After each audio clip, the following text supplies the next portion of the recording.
Nice Shots, episode 25. Today we're joined here by California State Champ Josiah Hill. Hello. Hey, what's up, man? How you doing? I'm doing pretty good. How are you? We're doing all right, So, Yeah. Derek will get us off started. So I know you started your wrestling career, as a freshman, a lot later than most guys do.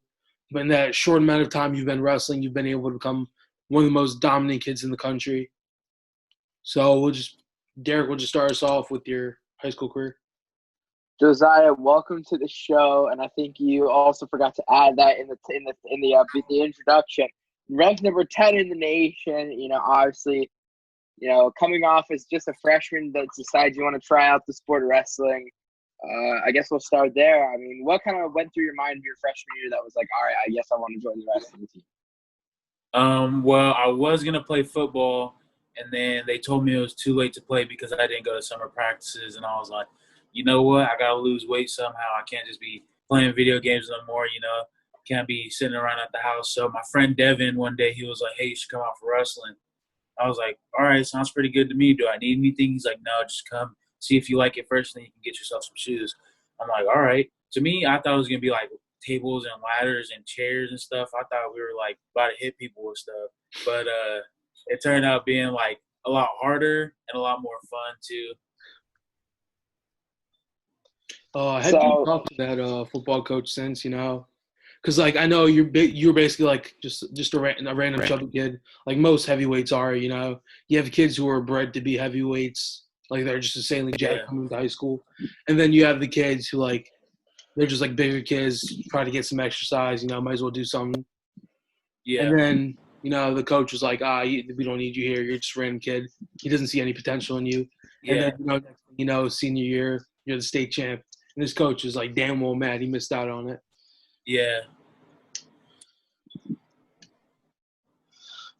All right, so we're just going to get it rolling and then talk about your freshman season and how that went for you. So I guess you can just talk about that for a little bit of how your season went. Go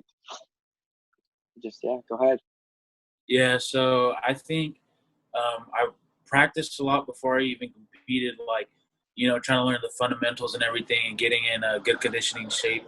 Because we had gotten a new JV coach, and his thing was if you're not none of us in the room were good at wrestling, and we weren't gonna compete against anybody who was good at wrestling. It was just gonna be whoever had the best conditioning, and that's what he believed.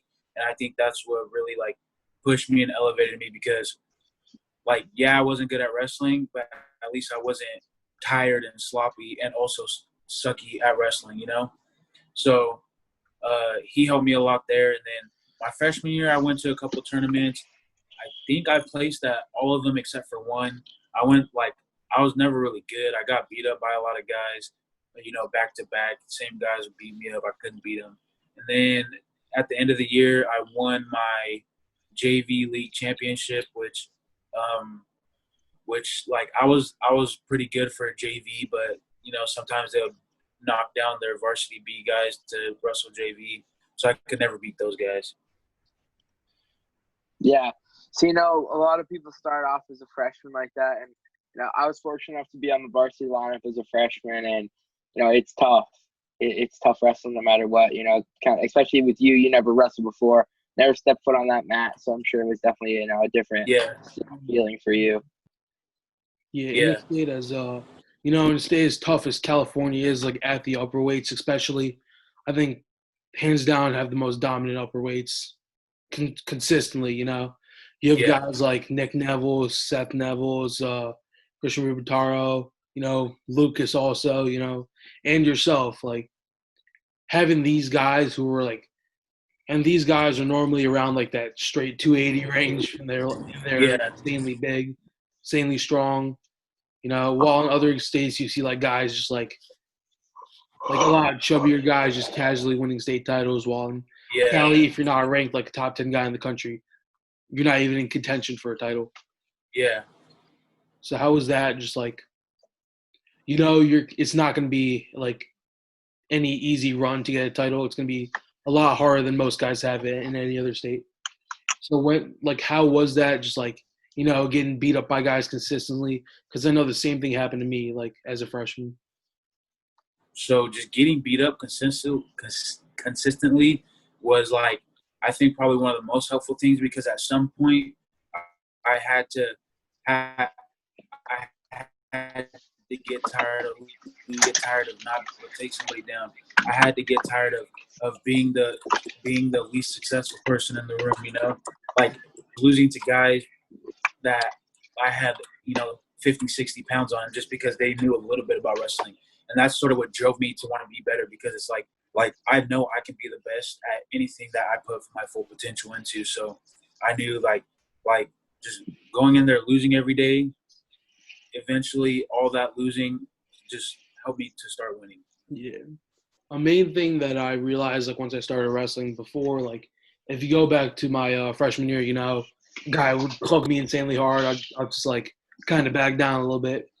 And then, like, you develop, like, that instinct to just, like, you know what, F you, I'm going to go even harder, Yeah. It's like there's always, like, that one time where it just clicks in your head and you see a huge change. Like, when did you experience that, and, like, what was it like? That actually happened at like my first tournament. It was like I don't know. I was wrestling he was a friend of mine. I didn't know he had wrestled, and then I seen him at a tournament. And I was like, "Hey, what are you doing?" He was like, "Oh, I wrestle." I'm like, "Cool." And then we checked the JV. They don't care about them, so it was a paper bracket on the wall. Mm-hmm. And I was like, "Oh, that's you and that's me, right?" So I'm like, "I think I know how the brackets work now. I think we're about to wrestle." So they call us to staging, whatever. And I'm like, nice, like, let's get it. And my dad was there, my family was there, and this guy's just like trying to punk me. I'm like, oh heck no, like not from my family. So I just go, it just clicks, and I'm just like, we're just freaking, look, just JV guys just slugging it out, just looking dumb as heck, but we're both giving it our all. And that's when it first clicked, and it just felt so natural to me. Yeah, that's the thing. Like, JV and any weight class is sloppy, but heavyweight is just guys like you have guys like where guys are just getting beat up, just in those front headlocks, just snap. Yeah. And you have other matches like what people love to see. If you ever seen Greg Kirkliet versus Jordan Wood at U23, it's just like straight violence there, which is like, it's like people are gonna think of that as sloppy, but it's just like that's just pure competition. Yeah. Not like there's any bad blood between them two, like Yeah. In my freshman year, it would get to the point where, like, I would tell my mom not, and she would want to come to matches. Like, I would just tell her, nah, just don't come. And like I said, I knew I was absolutely gonna win, because you don't want to get like embarrassed in front of your family. It's just it's just awkward. Yeah. Did you ever go through like any of that stuff? Yeah. Like, I used to tell my family not to come, because I'll be like, man, if they come, like, I'll probably fight somebody, because I don't want to lose in front of especially not in front of my sisters or my dad or nothing. Like, if I lose, then I have to do the walk of shame. I had the JV headgear, the JV Nike shoes. And I was like, I just have to do the walk of shame with my singlet down to my knees. Yeah. So, your freshman year, you guys have like JV, like any postseason tournaments at all, or? Yeah, we had a grade state, which is sort of just like state, but for guys who didn't make it to state, like CIF state. Yeah. And then we have freestyle state, Greco state, and I think that's it. I'm pretty sure. Did you wrestle in any of those at all? Yeah, I wrestled in grade state, and I don't think I wrestled in freestyle state, but I wrestled in grade state. I went 0-2. I spent like $100 just to register for that. Yeah. I went 0-2, and I was stuck because I got a ride. It's like an hour and a half away. I was stuck in Fresno because I got a ride with my friend, so I was just watching everybody else wrestle. Yeah, that's tough. Just going like 0-2 during a tournament.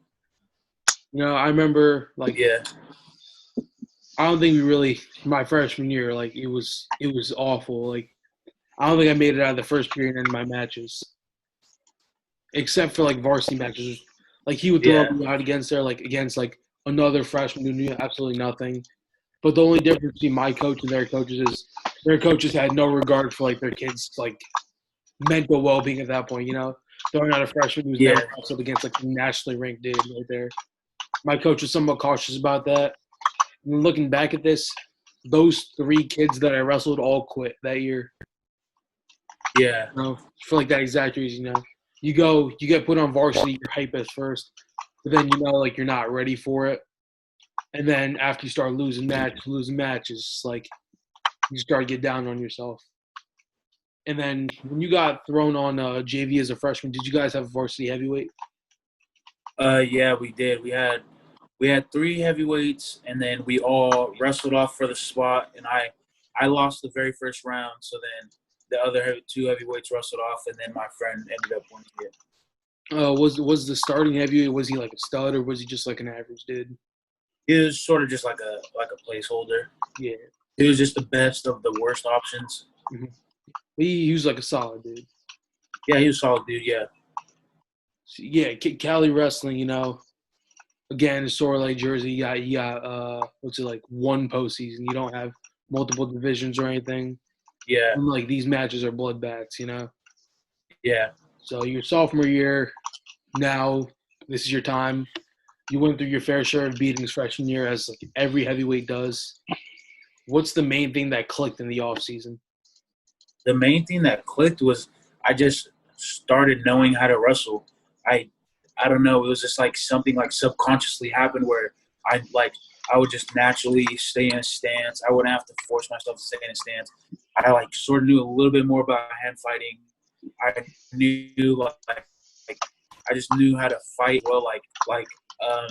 One thing I was taught from like when I was raised as a kid was just to like I'll never concede to anybody or run away from any fight. And I think that's one thing that helped me excel. But that just started clicking, and I guess I just started knowing how to wrestle more and better.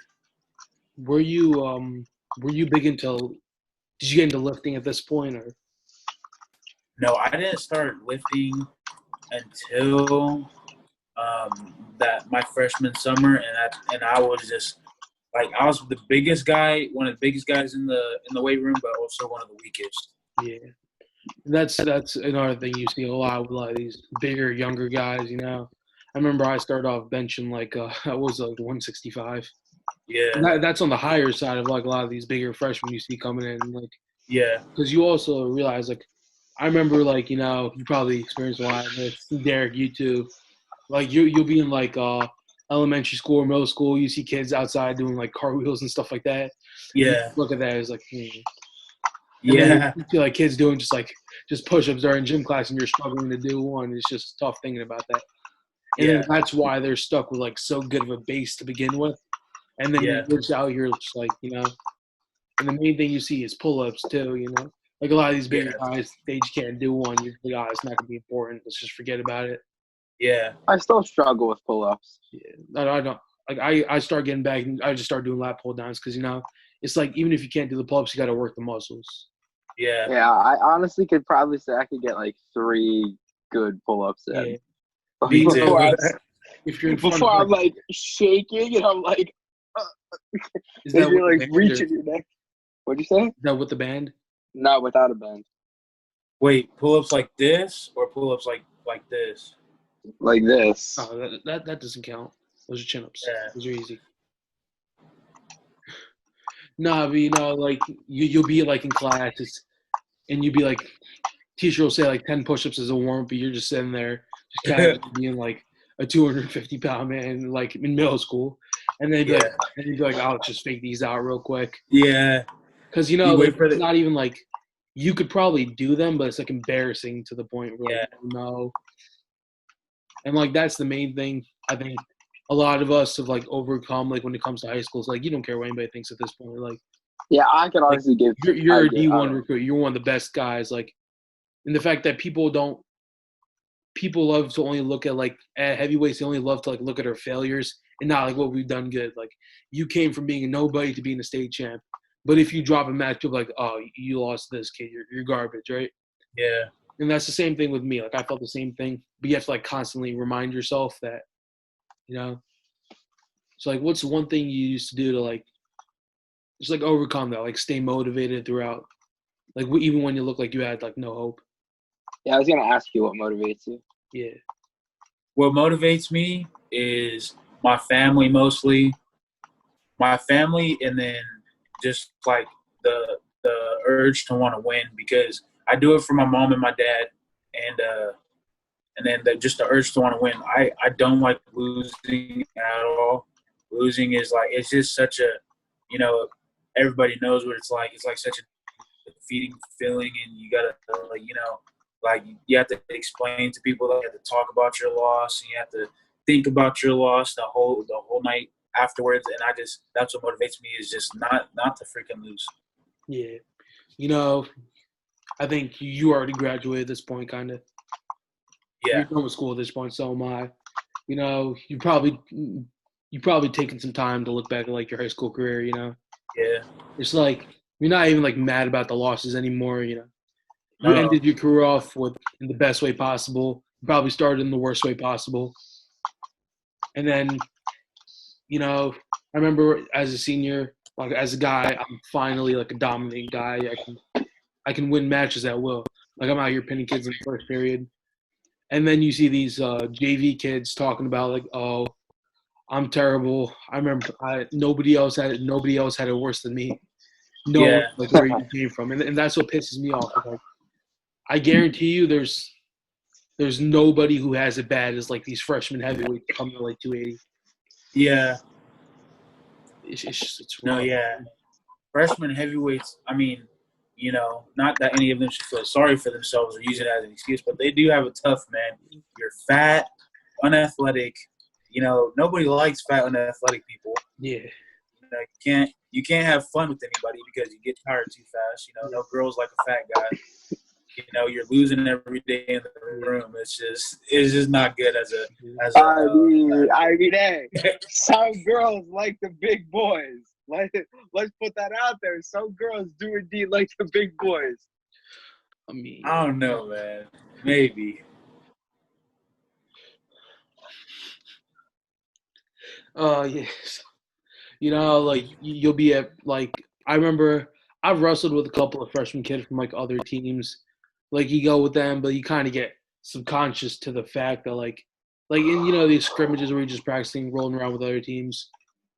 Yeah. You're beating the living crap out of like a freshman, and then they start to get demotivated. Like you kind of have to talk to them, and be like, oh, because freshmen who were like shielded from like the actual reality, I don't think have like the best outcome because you need the fair share of ass whoopings, and guys who don't have that, you'll see it later on in their career. Yeah. Because you see guys freshmen like yourself who barely won any matches, and then you turn to state champ. That's people are gonna say that's because of like the work you put in. But the main thing that had to happen first was you to like get like that killer instinct in yourself, like I'm gonna go get it. Screw what anybody says. Nobody's opinion matters to me at this point. It's about me. I'm gonna make it. I'm gonna prove you wrong. Yeah. And once you develop that, it's all smooth sailing from there. Yeah. Yeah. Once you get that, like, like, I don't screw what everybody else says. Like, it's time to go get it. Once you get that in you, it definitely changes your wrestling and just like your work ethic, everything. Yeah. So an interesting thing I wanted to touch on is like I think you were the first guest we've had that started off as a freshman and started off wrestling as a heavyweight. And what people don't realize is, I think both of us did also. It is so different than anything else. It's not like I think we've had guys like we've had Zach Ely, Missouri, we've had Don Bradley. I think he started off his career like at like around 180. Jacob Casper, a little 125. It's just like they start off.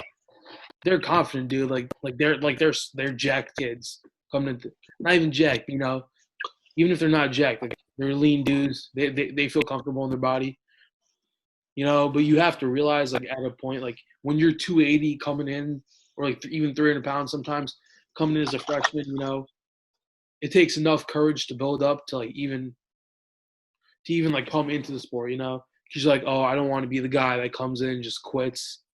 This is the time to change. And like other guys haven't really went through it. It's just like it's to them. It's just like kind of like a fun thing to do. Yeah. So like, Yeah. like how do you feel about that? Well, I don't know. I feel like there's two ways to look at it. There's two, like, you can look at it as a glass half empty or a glass half full. Mm-hmm. I try to look at it as a glass half full. Like, yeah, I didn't have a lot going for me, but that's sort of what helped me keep going. And you're right. Like, you don't want to be the guy that quits. There's so many times where I wanted to quit, but I couldn't allow myself to quit and know that I was a quitter. I don't think I'd be able to deal with other people knowing that I'm a quitter too, because if you quit on our wrestling team, like, you were never gonna get over it. Like, if we seen you in the halls or something, we would remind you that you were a quitter. Yeah. So, do you listen to Joe Rogan at all? Yeah, I do. Sometimes I watch his podcast. Have you listened to the one with David Goggins? What's it about? So, he was a guy, right? He's working as an exterminator or something like that. 200, I think he's 297. Like, he worked out a little bit. He's extremely fat, out of shape dude. He said he would drink like a 44-ounce chocolate shake every day, right? After he come back from his job, he's making $1,000 a month, living in his mom's apartment. Never had a girlfriend or anything like that. Just extremely demotivated on life, having like a whole suicidal thoughts and everything. And then one day he's like, I want to make a change. Goes out to the track, runs a quarter mile, almost dies. He's like, his goal was to become a Navy SEAL, and he would have to lose over 120 pounds to do so. And he said after that, he's like, I tried. It's never going to happen. Cried his way, went back, got another chocolate shake, and went home.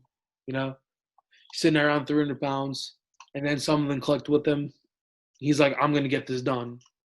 So he talked about how he went through, like, he would start running his first mile, then get to 2, and get to 3, then 5, 10, right? And he would just keep going and going. And then he talks about he ran a 100-mile race before he ever ran his first marathon, right? So to qualify for this race, like one of the toughest races in the world, so you have to run a qualifier on the track. You're allowed to bring food with you, a chair, something like that, and like water to hydrate. And you have to complete at least 100 miles in under 24 hours. He's around 230 at this point, extremely jacked, so he's not in bad shape, but it's hard to run like that.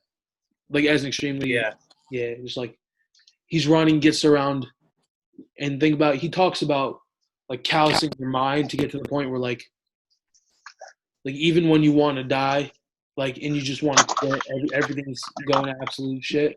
You're only 40% the way there of your like mental capability. So he gets around 70 miles in. At that point, he said after 30, he wanted to leave. He wanted to quit. It just wasn't worth it for him. He gets to 70.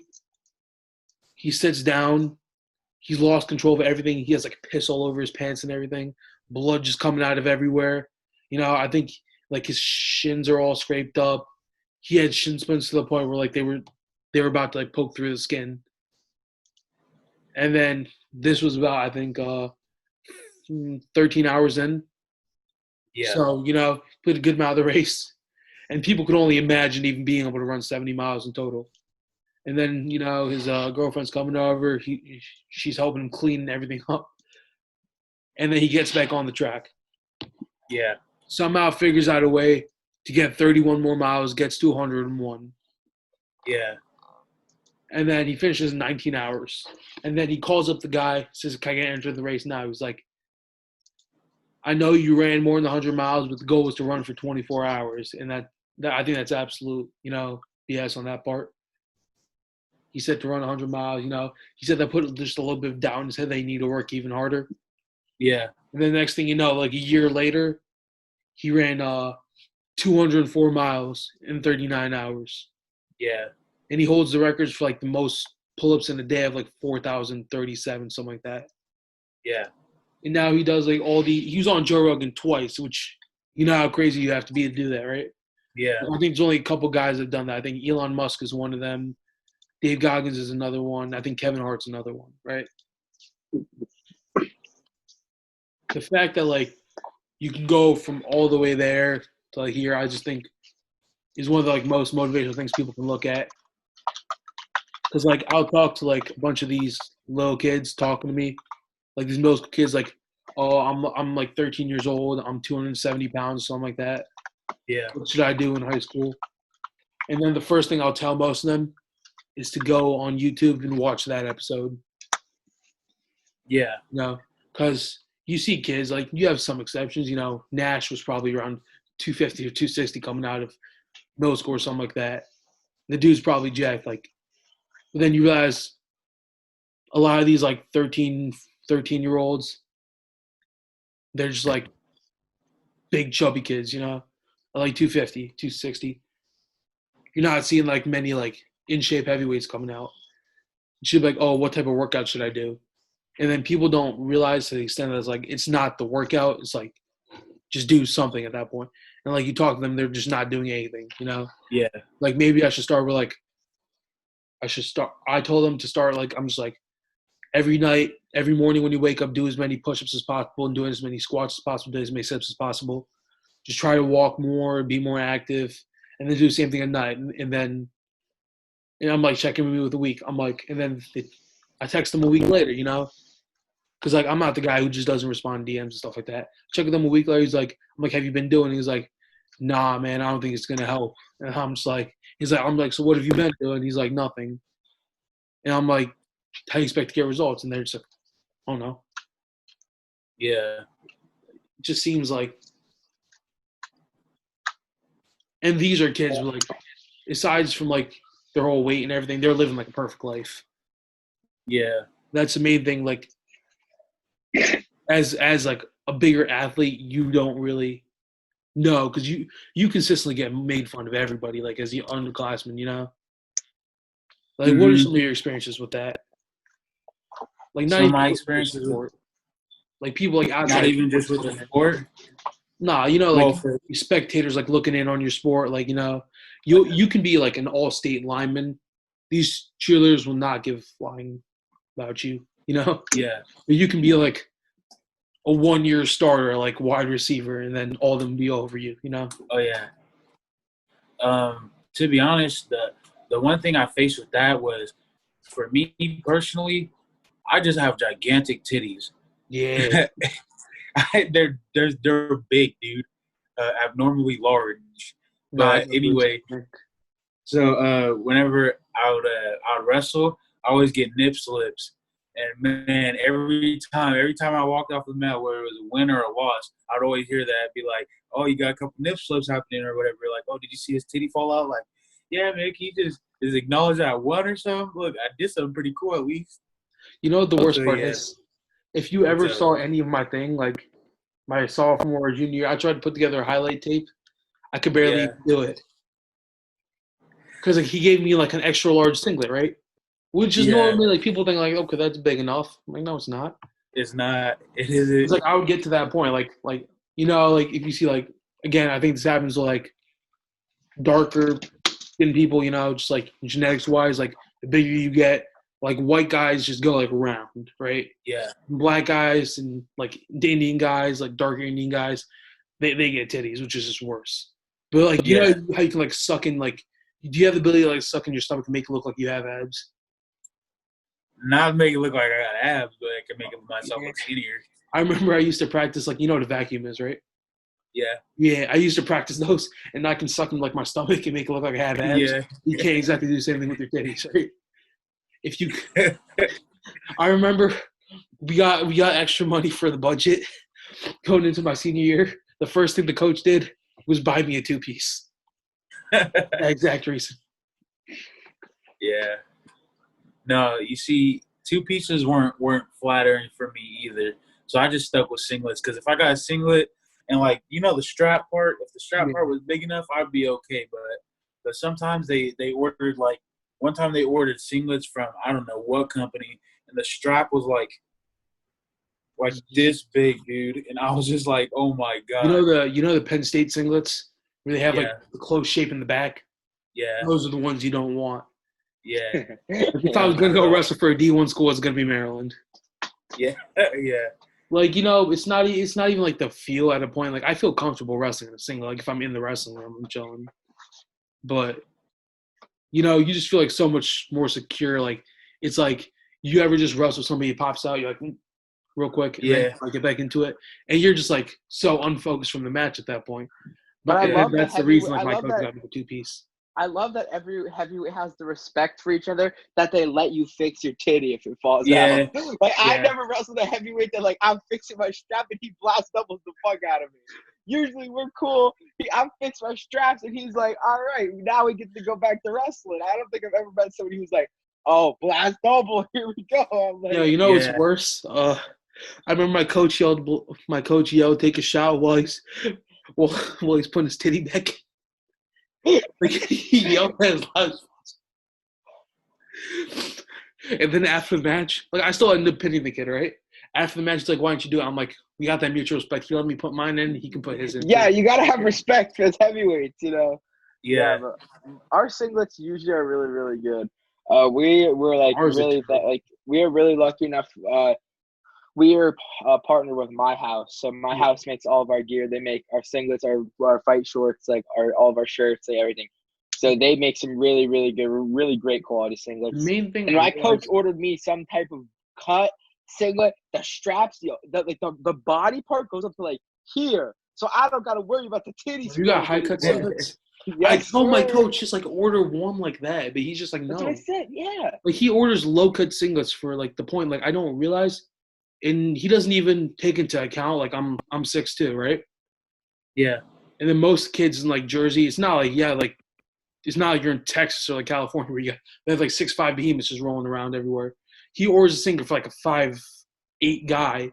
And next thing you know, the legs are, like, all the way up here. And, like, I could be wearing the singlet and it'd still be, like, down here, like, underneath my titty. Like, and they'd be out before it even starts. Like Rulon wore. I literally told him. Like, a year. Yeah, but that was a local singlet. Style, yeah. That's a Greco singlet. Yeah. The thing was, like, I legit went to his office. I just threw it back at him. I'm like, I'm not wearing this. I'm gonna give me a piece, or I'm not doing this. Do I have a singlet? I have that singlet somewhere. Yeah. Because we just got like new ones. I just learned to love it and embrace it, man. Because it was just like it was just gonna happen. Like they even got some singlets that went pretty high up, and then like one time in a match we were like hand fighting and it just popped out. I'm like, man, like I thought, man, they make some technology like anti-nip slip singlets or something, man. No, they have some that go like short guys never have to deal with this. That's the thing. Yeah, because they're short and compact. Everything fits in there. When you're tall though, and it stretches the singlet out. Yeah. But one time, my sophomore year, I was wrestling that number 8 ranked guy I was telling you about. And I was turning him right, and I went to turn him, and he like tried to push me away. He pulled my singlet out, and my titty just fell on his face. And it just started. It was like this. It just started suffocating him. He just started kicking his legs and tapping. And the refs had to stop it. And they were like, "All right, we're just gonna just stop it." What do they call that? Penalty point, like potentially dangerous. No, they were just they were just like okay, you tap potentially dangerous, and then I think you get 1 point if they tap. And they were like, all right, now restart. And I was like, oh my god. Imagine people listening to this thing get 34 minutes in, just hear us talking about titties all the time.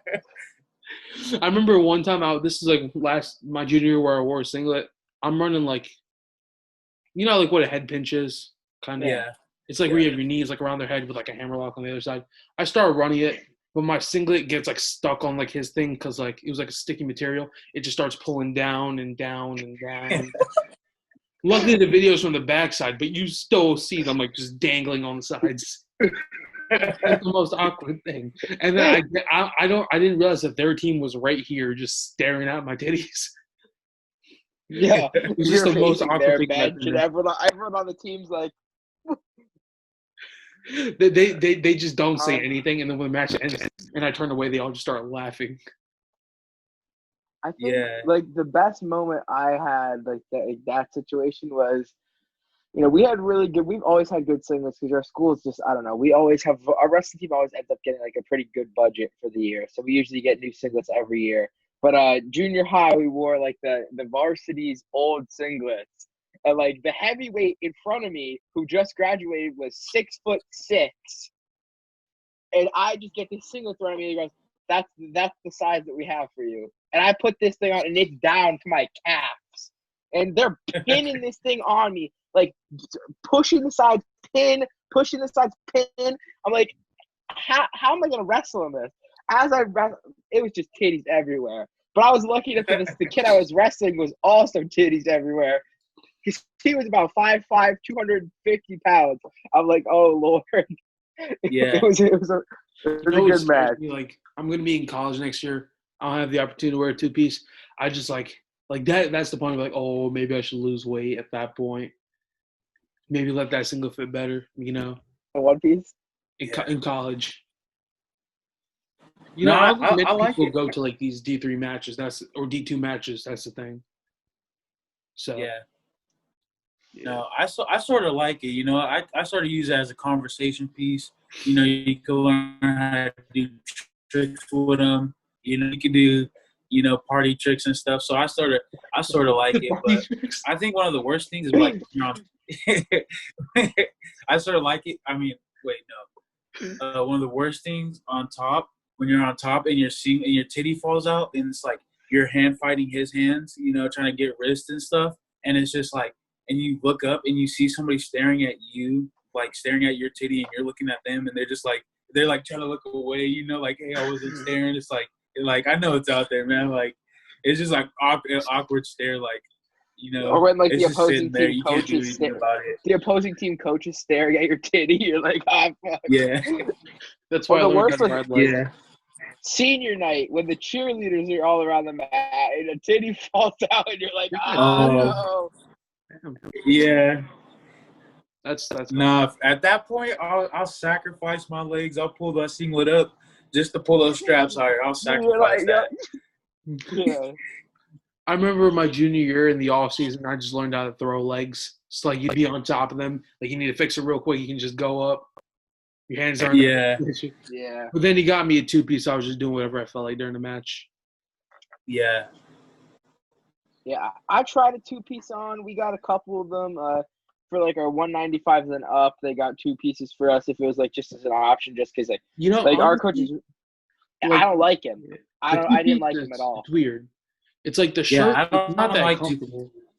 If you look at it, hurt my armpits. Like it rubbed in my armpits, and I was like, oh nah. Nah, you know what I realized with the two piece is like it's not that comfortable. It's like really skin conforming. But for me, the main problem with the singlet was like the most uncomfortable part was like my taste pop. That's just inconvenient. But like the uncomfortable part was like the legs. Yeah, because you have massive legs. You can't be flexible in this. Like I was in a two piece. Like it was like one of those. It's not even like it attaches to it. You just pull it up and hope it stays on. Like it'll stay on, but like like I was out there. I remember a guy like a 220 hit like a hard sweep single on me, and I hit the splits on him for no reason. Yeah, and that's the first time I think anybody ever knew I could do that. Yeah, you see people were just like, it's the weirdest thing. Surprise.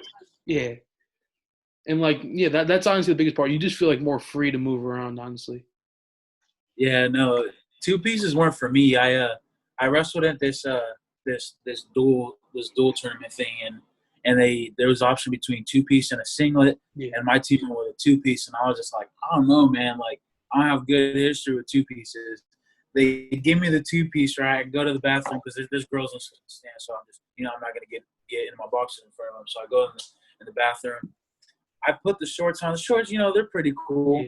They don't go all the way up, so my butt cracks hanging out a little bit. I'm like, okay, yes, sir. Yeah, sacrifices, and then I put the shirt on, and it's like trying to stuff a donut into a latex glove. It's just not. It's just like this stuff popping out. It's just not looking good. So you go to coach, you're like, look at me in this thing. What size was it? Like I can't. it was like a 2 or 3X, and I was like, this is just not working for me. Because mine was never that tight. Like once you put it on, like the only things that were tight are the arms. And like if you look at my arms, they're not even like that big. That's the crazy part. It depends on the brand, I'm sure. Yeah, ours were like Clip Keen though. That's the thing. I don't remember what brand mine was, but it was just like it was too tight on my titties, too tight on my stomach. Like it was like lifting my stomach up. Like I don't know. It was just not a good experience. It just feels weird, to an extent. Like, because, like, maybe if the shirt comes out, you got to tuck it back in. And you can't just tuck it back in. Like, you got to pull the pants down, like, a little bit and stuff it back in. And I'm just there in the middle of a tournament, like, my semifinal match. I'm just standing in the middle of there pulling my thing down just in front of everybody. Yeah. I'm like, I give no regards to anything at this point. Yeah, I think I did that, like, one time during football season, too, where I almost got cut, and then, like, the kid grabbed, like, the bottom of my pants and, like, give him a yank. My whole girdle was out. My jersey came untucked. You wore a girdle? Like, yeah. I never wore one. You never wore a girdle? What's a girdle? It's like thigh pads. The pads you're supposed to wear during football. I never wore any again. I only wore new pads.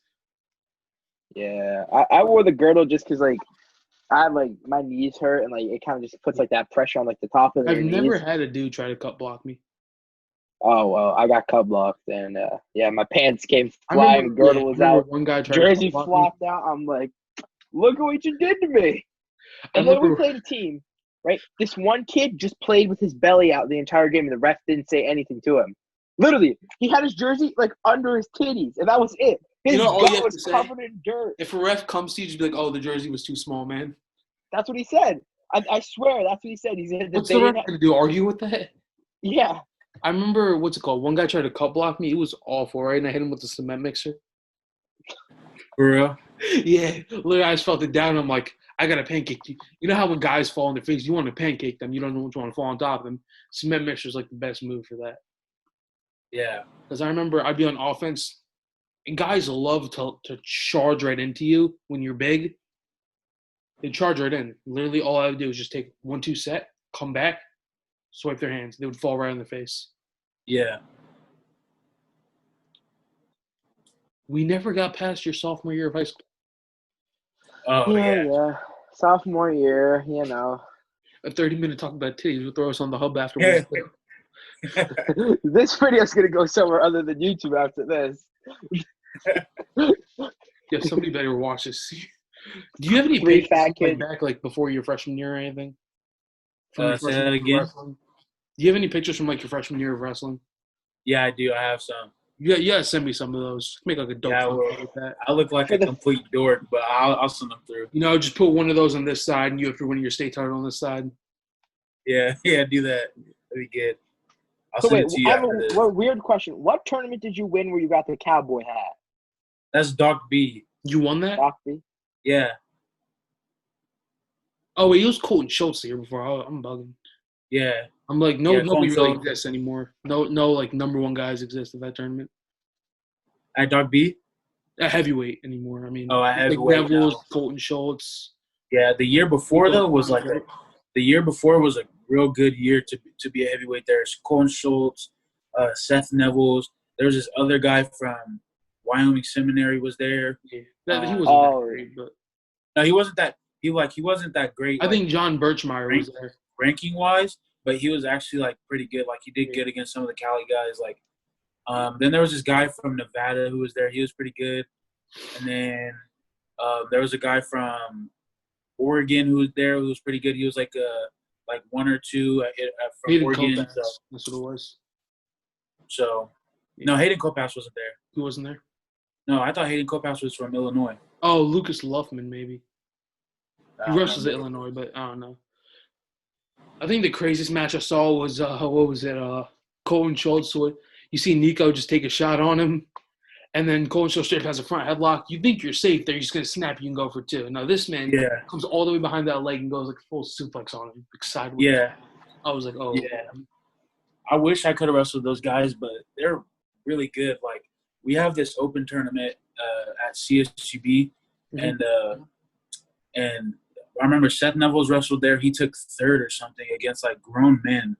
Like I'm not sure. Do you know Yusuf Hamida from Maryland? Maryland. Yeah, that's my brother. He he lost to him. That was the only person he lost to that tournament. Yeah.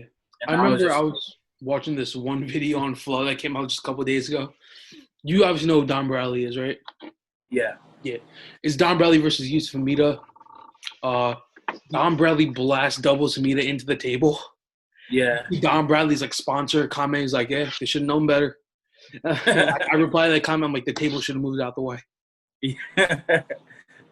And then you see Hamida just comment like the emoji or just like that. Yeah. Speaking of that, have any of you guys ever got put through the announce table? No. One time though, it was so we have 2 qualifiers before state, and it was the second qualifier. I was wrestling this guy from Buchanan High School. Yeah. Where the Doc B's. Yeah. And I freaking, oh my goodness, he was like freaking punching me like straight, like not even clubbing like this, just straight like out here club. I'm like, all right. Like next time he does it, I'm gonna just pop his arms and just double his full. He goes to swing, I pop his arms, double him. We go straight to the table. The freaking the Flow laptop got messed up. The scoreboard was messed up, and we just had to keep wrestling. It was just like it was so fun. Have you ever met any of the Flow guys? I think so. Does Mike Michigan? His name? Is he a Flow guy? Yeah, he runs the behind. He was at Reno. He commentated my finals match against Nico, and then there was like a support guy at one of them who was like doing the laptops and stuff. I met one of them. Christian Piles? Maybe, I don't know. He was like a skinny white dude. That's a lot. Christian Piles. Long hair. I don't remember. No, they're all skinny white dudes except for Mike. Yeah. Yeah. So.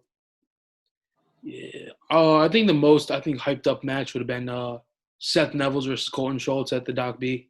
Yeah. No, that was like people were so excited. Like you could not find like normally at Doc B it's hard to find a seat, but when they wrestled, you could like you'd have to get on somebody's shoulders to see. Yeah, it's crazy. And I think you had like. Did you wrestle at that tournament? Yeah, I did. Did you wrestle any? I took 6 or 7. No, I got to the quarters and I was wrestling Nico, and I was beating him 4-0. Yeah, I was freaking. Oh my goodness, this is like. Nico was the 3 seed or 6. Yeah, he was 3, I think, or and you were 3 or 4. Yeah, and I don't remember what seed I was, but I freaking. He's taking shots. We're scrambling. I beat him. I'm up 4-0. I get all happy. He charges me. I try to lat drop him. I go straight to my back. And I'm just like, no, like try to fly off my back. And it was just too late at that point. I got freaking pinned. And I'm like, there goes my chance of wrestling Colton Schultz. Because I was on Colton's side. That's crazy that Colton like put on like 40 pounds that year, I think, up from 220. Yeah. I remember, how Clovis, I think, goes, like, everywhere, right? I think Colton Schultz is, like, he's, like, the only guy that Ponderosa really cares about. So, like, I think his actual coaches are coming with him. Yeah. Because I think his own school really sponsors him, like, a lot of people from his hometown. And that's great to see. Because I think he's, like, the only, like, true elite guy out of Colorado. Yeah. Yeah. So being, like, a 4-time state champ really doesn't mean much, but, Yeah. That world bronze medal, gold medal, I think, both of them. I think it's crazy. He's crazy. Yeah. I think it's crazy if you look back and see like when he was like a 182, 195. Yeah, no, I've watched some of his matches where he was a smaller guy, and he was. It's just crazy to think, like, man. It's insane. Crazy to think that somebody can go from 180 pounds to 280. What was it? I remember when I had a Flow subscription, finessed my dad into buying it for a year somehow. I made sure I watched like everything, right? I think I tried to screen record and download a couple videos, but they got lost somewhere. Yeah. But, what's it called? I'm watching this one old Flow film from like 2010 or something, right? Yeah. It was filmed in like 2007, posted in 2010. I remember what I saw. it says Cole Schultz. So I'm like, oh, this is probably Yeah. somebody else. And it says like 106. Yeah. They had like the same hair, so I was kind of skeptical. So I made sure to search it. It said Colton Schultz. And that's crazy. Like this guy was out here winning like Tulsa Nationals and all that stuff. He won the Triple Crown. You know. Yeah. He was out here winning everything. Yeah. That's just so crazy. The crazy thing about him, I think he had the consistency too, you know? Like, I don't think he's a guy who's ever been caught and pinned or anything like that. And that's unheard of, you know? He pinned Mason Paris. Like, even guys like Gable. Gable's been pinned in the World Finals. Yeah. Yeah. It's the crazy thing about just to have that consistency, you know? Yeah. So, yeah, we'll get back into your high school career. We kind of went a lot off track right here. So you're coming into your junior year of high school, sophomore year. Yeah. You know, you had a very good season. Yeah. You had a really good season as a sophomore, you know, because, you know, you're JV freshman, sophomore year, you end up qualifying for states, which a lot of kids only like dream of doing, really. And you did that as a sophomore, being like a second-year wrestler. So, you know, through your junior year is the year for me where, like, you could tell if a kid's, like, are they going to be that guy or are they just any other dude? Yeah.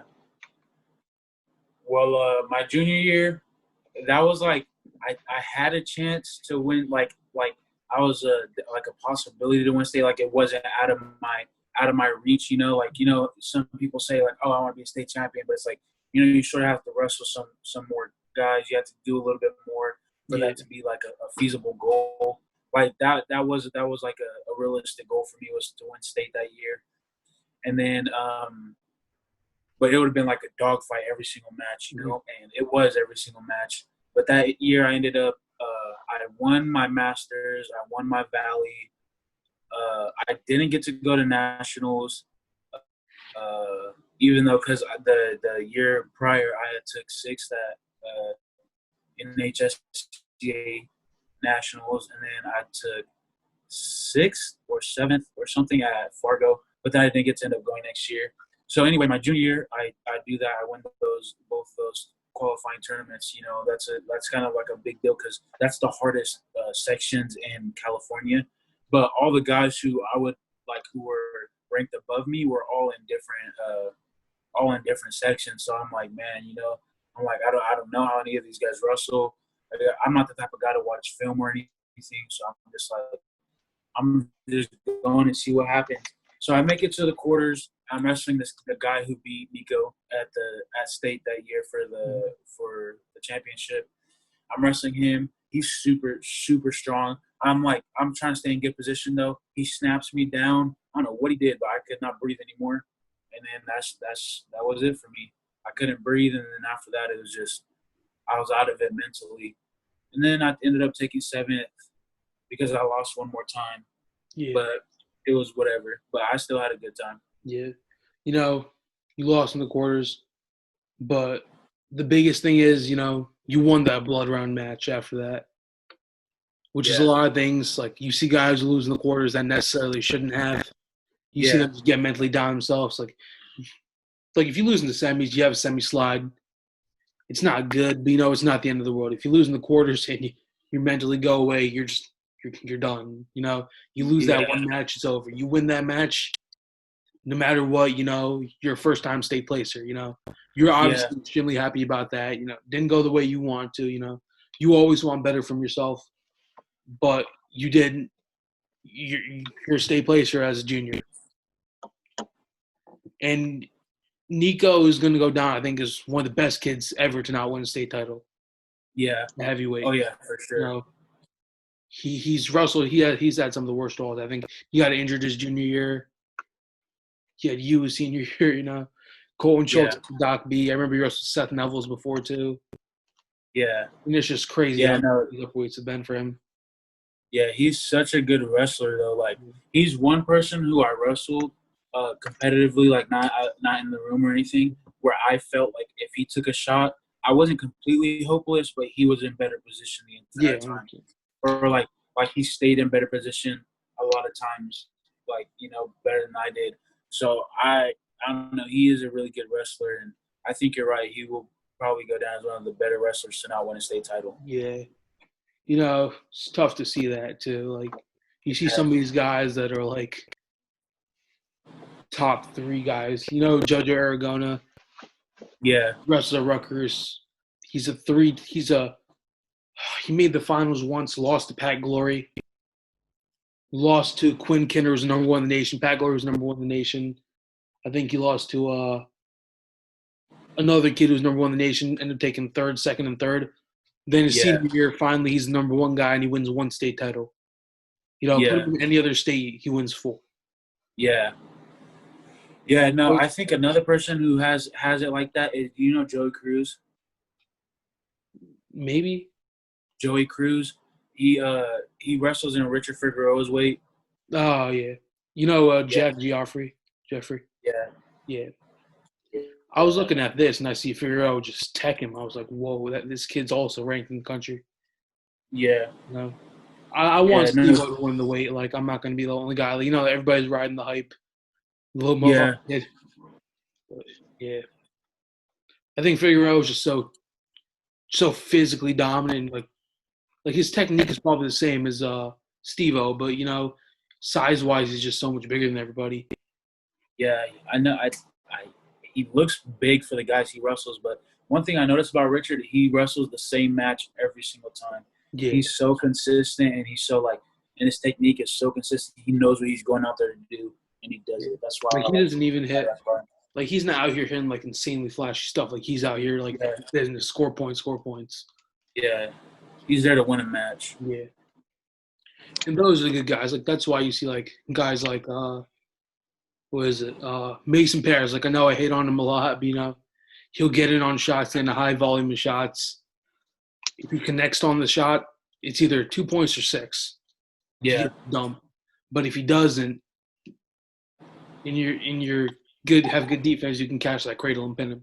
Yeah. That's why I don't think his style is too viable, especially on guys like, Gable Stevenson, Greg Kirkliet. Then you have a style of Kirk. If you see his shots, he's about 100% on his finishes, Jaden Cox. Yeah. He's not 100% on his finishes, but he has the ability to use his athleticism and get him out of any situation. Yeah. I think that's the craziest thing. You need any upper weight class to be that good. You have to be able to get in on shots, and you have to be able to finish from different positions. Yeah. That's the biggest change I've seen at heavyweight. Yeah. So, yeah. One thing I noticed about you is you love to throw people.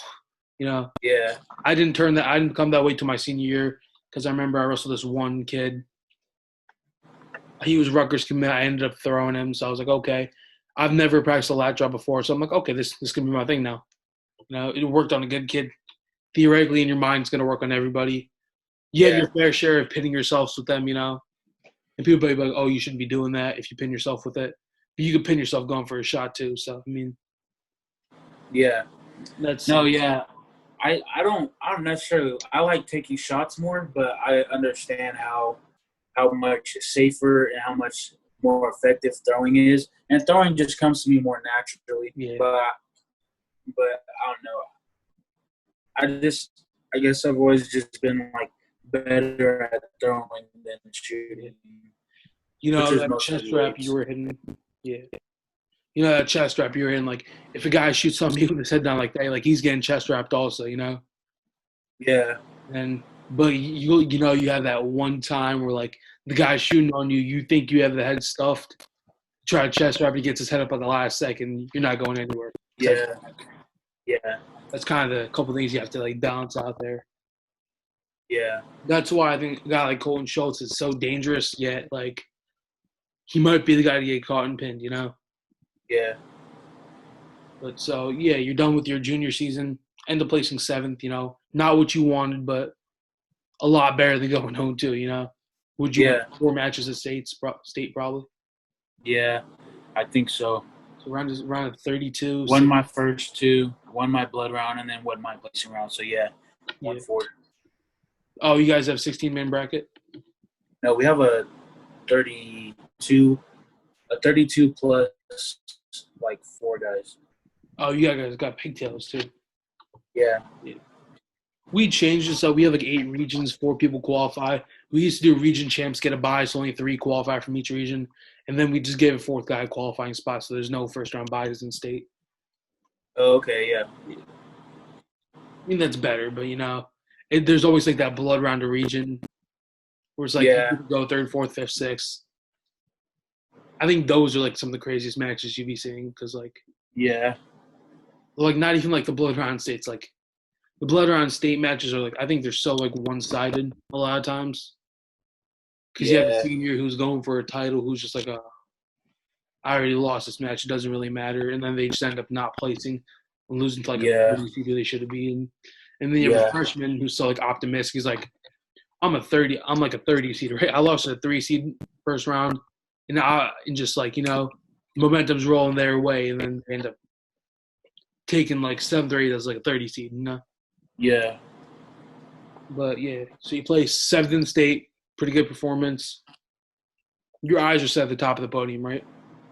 Are you worried about rankings or anything? For sure.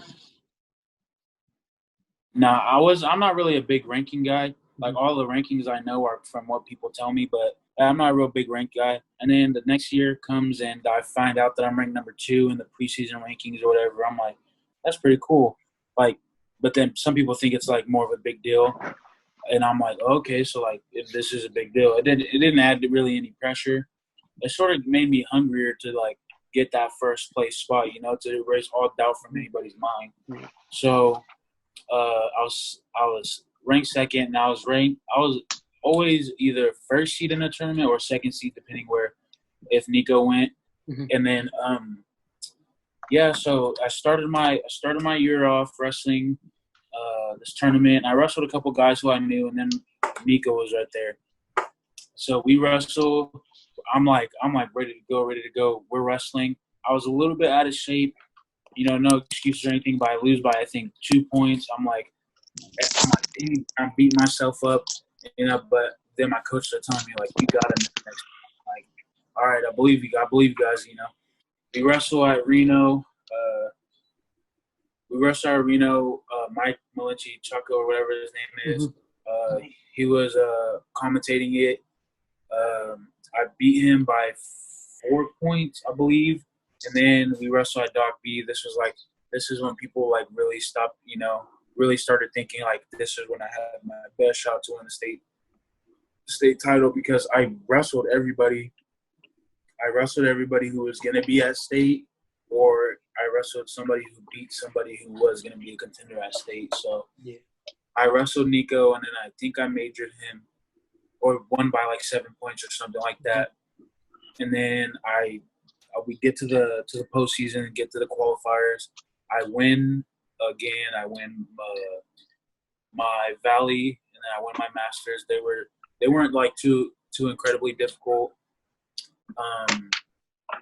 Actually, I almost didn't win my Masters because I was beating this guy 13-1, and then I threw him and pinned him, and the table worker marked it that I got pinned, and we didn't get to change it until the next day. So I almost didn't win that, and then I make it to state and.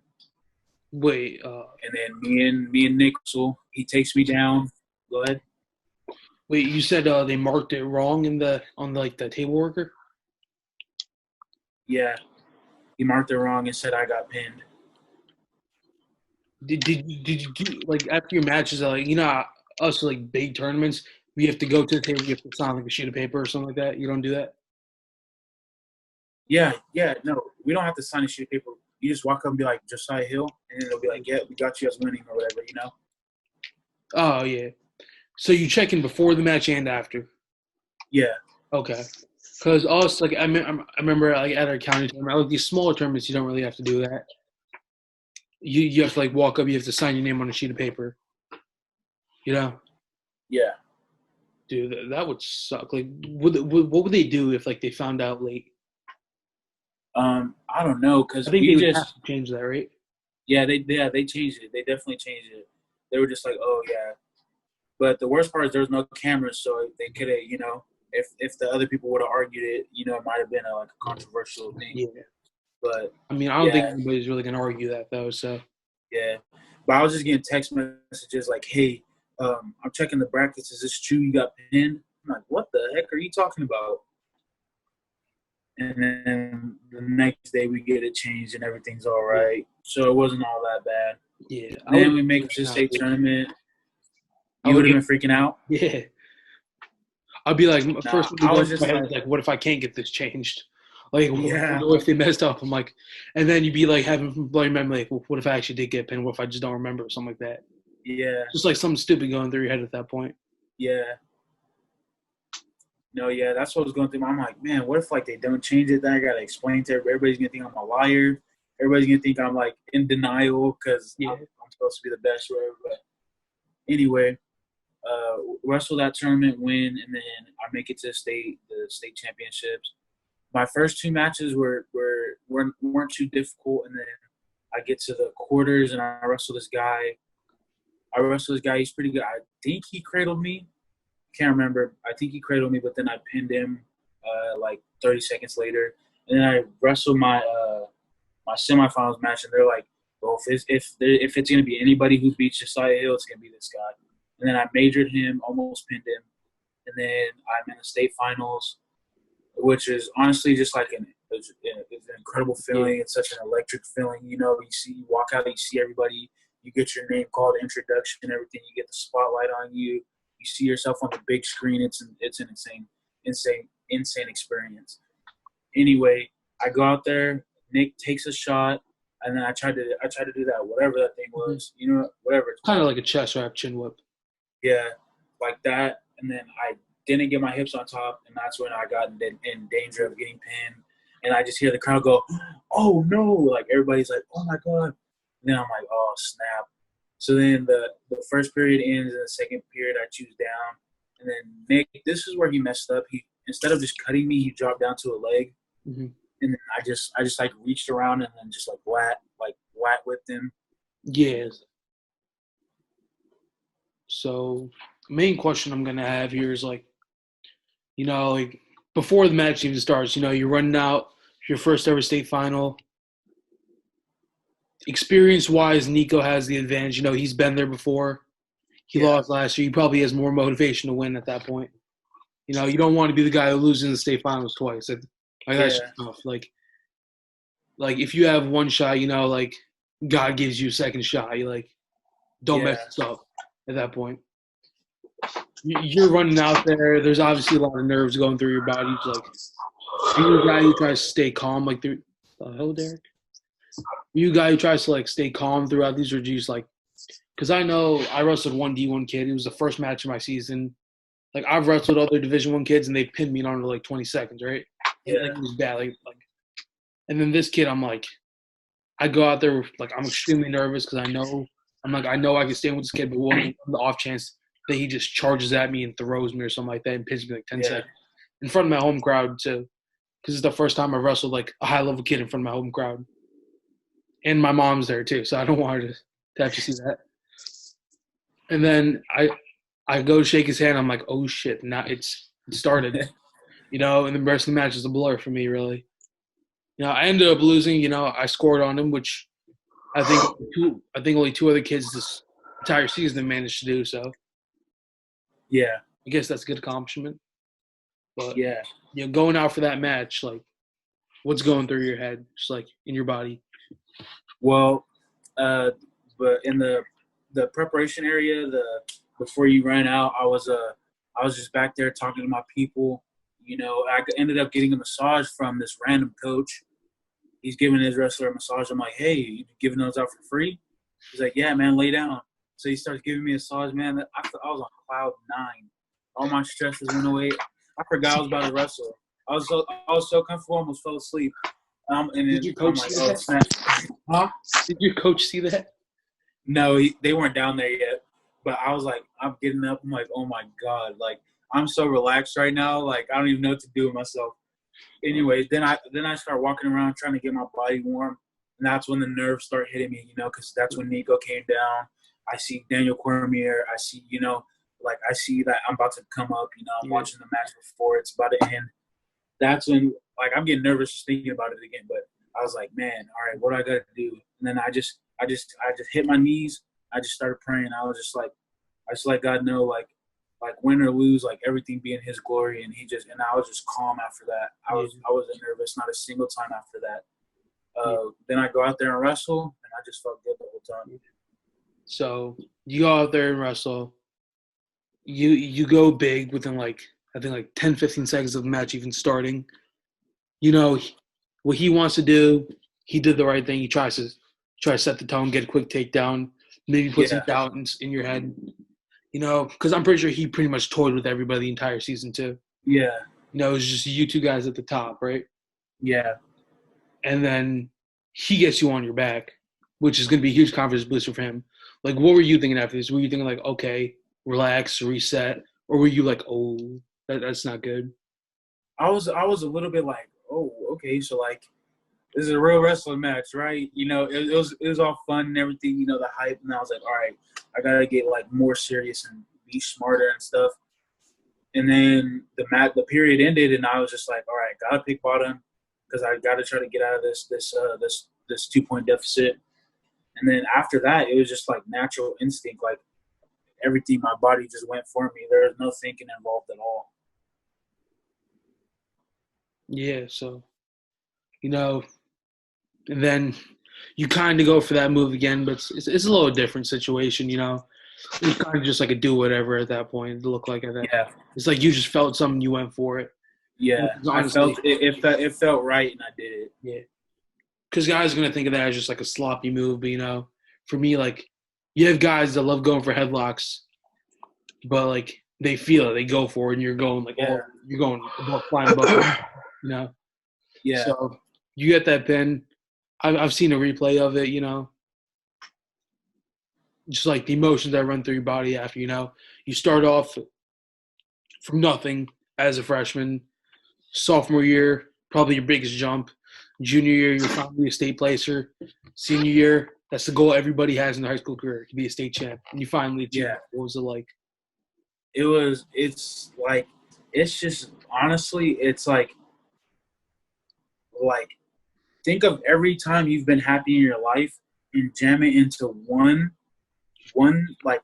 situation. I was, before that match, I was like, man, a little bit discouraged. I was like, my knees hurt, my arms hurt. I'm in pain, man. It just be over. And then at that point, I wasn't feeling no pain. Everything that I was complaining about, I didn't even remember it. Everything that I was worried about, didn't care about it.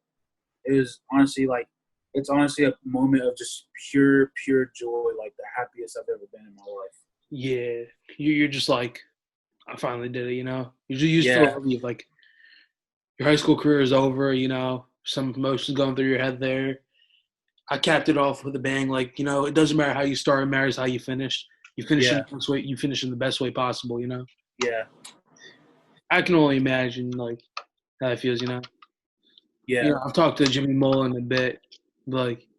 He's a freshman. Coming in as an extremely I love Jimmy, but coming in as an extremely dominant freshman, just winning 4 years, it just doesn't the same. Then it definitely doesn't feel the same. Yeah. The first one's always the best if you win multiple, as far as I've seen, as far as I've talked to people.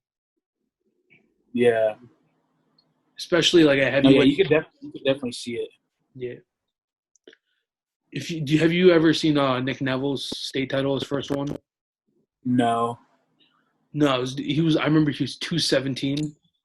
Yeah. Wrestling heavyweight. It was guy Gabi Muzalam or Noor Abdulatif. Gabi Muzalam, right? Wrestling heavyweight. I think he's a returning state champ. Nick was, I think, the first ever freshman heavyweight state champ. Yeah. He wasn't even a jack 217. He just looked like a skinny fat dude, to be completely honest.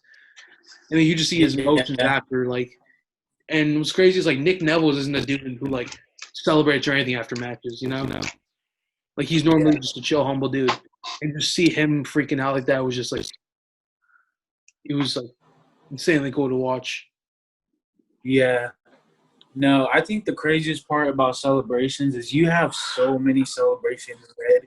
You know, Yeah, you've talked about it for so many years. You and your friends, when you're in the locker, you're like, "Ooh, like this is a song I want to walk out to. This is the celebration I'm gonna do." And then you get there, it's like you forget everything. And your body just does its natural thing. yeah, I've seen that every time I've watched like people win their first national title, their first state title. You can see it. You can see it in like their emotion, their body language. They're like it's like an uncontrollable like I finally did it, let's go. And then you see them when they're second, third, fourth, and then they're just sort of like they have planned celebrations. yeah, It's not the same. yeah. So that first win is definitely the best out of every single win, in my opinion. In New Jersey, we had a lot of guys who like lost in the state finals the year before. You know, Yeah, you watched Rob Howard lost the year before. He got upset by Sammy Alvarez, who's a guy who's probably an All-American. You know, Howard, yeah, he lost to Antonio Menino, his who goes to Drexel his freshman year, his sudden victory. He beat Mitch Polito, who goes to Lehigh, to win his first state title as a sophomore. He lost to Sammy Alvarez in overtime again as a junior. And he beat Mackenzie Bell, who's going, I think, Ryder. You know, yeah, 4 D1 commits in 4 years. Like, the fact that those are considered huge upsets, there's only like 2 spots in between them in the rankings, you know? yeah, Like, he's probably one of the best ever kids to not be a 4-time state champ. yeah, Like a lot of people are going to look at his career from the outside. I think it's like kind of a failure. And that's crazy to think that, like, he was a 2-time state champ, too, with over, like, I think 150 career wins. yeah, When, like, the most guy in New Jersey history has 170.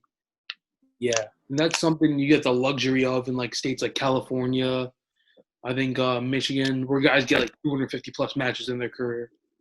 yeah. Because, you know, And you wrestle Nico, I think you said, like, a total of, like, how many times? Like, 7? five times or something. And that's just in one season, right? No, it was 4 this season and then 1 last season. Yeah, so 4 times this season. I remember I wrestled a guy 3 times this season. It was like, I think it was like the number 4 kid in the state. Once was at a quad, pinned me in the first period. One was in the county semifinals. It was like a 1-0 match. Go for a throw. I don't get it. You know, the kid's a bull. Possible takedown. And then I wrestled him at the district tournament, you know. And then those were – I don't think I've ever wrestled a guy 3 times in the season before, except for this kid. You know, he threw legs in districts, and, yeah, it just went bad from there. Yeah. And that's just yeah. So we'll start to get into like more of our fun type questions now. Oh wait! I want to hear your conspiracy. Ah, yes, the conspiracy. Have you been around the Greco realm at all? What happened? Have you been around the Greco world at all? Yeah. You have. So you know who Karelin Yeah. is? Okay. Yeah. Oh, one thing I wanted to ask you before. So you know, Rulon Gardner coaches in California, right? I think he coaches in Utah. Never I'm mind. pretty sure. I remember a guy who follows me said Rulon Gardner is his coach. I remember seeing the CIF mat, so I don't know. Yeah. I wrestled him. I wrestled him at Reno, and he's from Utah. I'm pretty sure. Oh, you did? Did you ever talk to Rulon? No, I just seen him. Did you go shake his hand after the match? No. That's how you should have. I know, but I don't know what was going on through my head. Yeah. Do you wish you did? A little bit, but not really, because I don't know. Did you win the match? Yeah, I did. Yeah. I mean, I would have done it, you know. Yeah. I remember. Well, I didn't know who he was until afterwards. My coach told me. He was like, "You know who that was, right?" I'm like, "A coach?" He's like, "No, that's Rulon Gardner." I'm like, "Rulon Gardner? Why does that name sound familiar?" He's like, "The guy who beat Alexander Karelin or whatever." And I'm like, "Oh, you're talking about like the big dude who beat the yeah." I remember it, and I was like, "Oh man, I should have talked to him." So that was just like a Bro, that's dumb tough. moment for me. You know, you become a national champ. You might just get his phone number or something, you know? Yeah. Hit him up. Dude, that's crazy. The dude's career, okay, so he's kind of our conspiracy theory, right? Yeah. Alexander Karelin, you know, best wrestler in history. 3-time Olympic champ. Had never lost a bout, I think. And then Rulon Gardner didn't make the Olympic team in 1996. He makes it in 2000 as an alternate, I think. Yeah. Alexander Karelin is trying to be the first ever wrestler to win 4 Olympic gold medals, right? Yep. He techs his way through the bracket, meets Rulon Gardner in the finals. Expected to be another tech. It gets close, and he gets that clinch point. What kind of pisses me off, have you've probably seen the match before, The craziest thing about the match, I think, is like people try to discredit it. Yeah. People try to discredit. Bro, Derek, what is wrong with your audio? My audio? Yes, it just sounds weird. You get feedback from something. All right. I haven't said anything. They try to discredit because he won the match off that point, like the broken hold and all that. Yeah. Nobody's gonna be complaining. No, it's a gold medal. Yeah. No, he's still scoring them. Like that's what kind of pisses me off in the comments. If you've seen this at all, no, he gets that huge, in my opinion, the biggest upset of all time in any sport. Honestly. Yeah. This is like a nobody knocking off the all-time great. Yeah.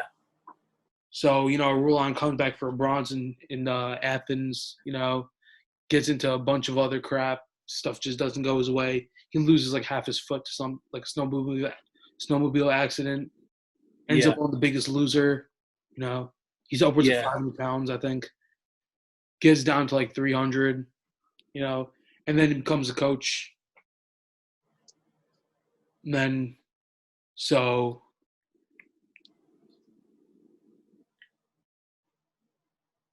in 2008, you have the Cuban dude, Mijan Lopez Nunez, right?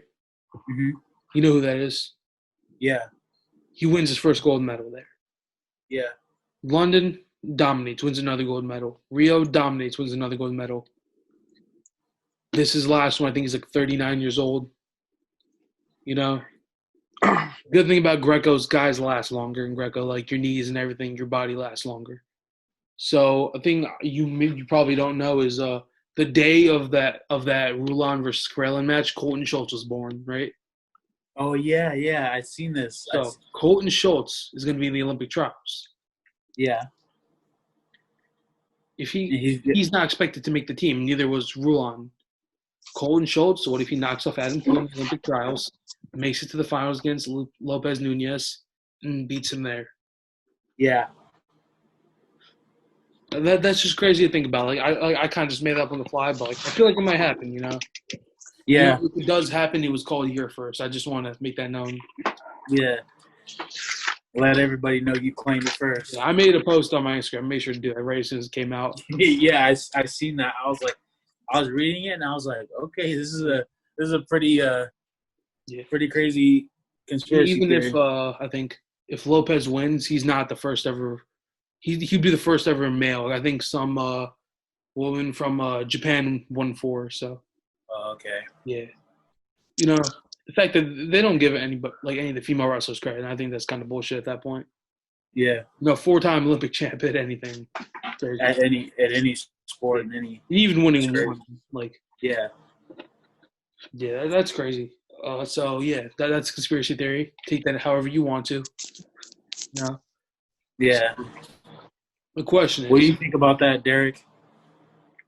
I don't know. If it happens, then it was called here. That's crazy. If it happens, Akil, you should be signed with Flow Wrestling. I'm starting my own company at that point if that happens. I'm signing with Rulon Gardner, dude. Yeah.